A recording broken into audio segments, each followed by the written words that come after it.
नमस्कार मित्रांनो.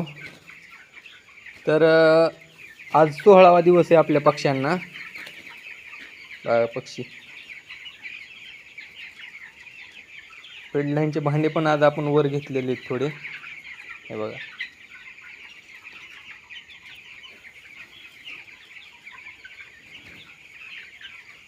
बघा पक्षी कसा.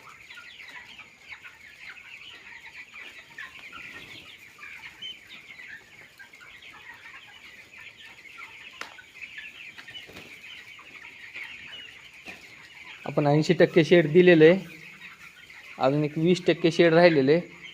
20% शेड आपल्याला 2 दिवसात द्यायचे. तर फीड असं एक साईडला आहे आपलं ऑटोमॅटिक नसल्यामुळं.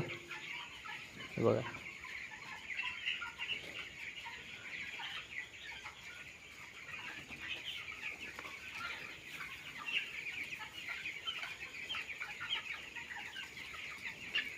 पक्षी काल वजन केलं तर 600 ग्रामचा झालता. पक्षी कंपनीच्या हिशोबाच्या पुढे चालायला लागला मित्रांनो. वजनाला वजन बी चांगले यायला लागले. बघा पक्षी पण कसा आहे.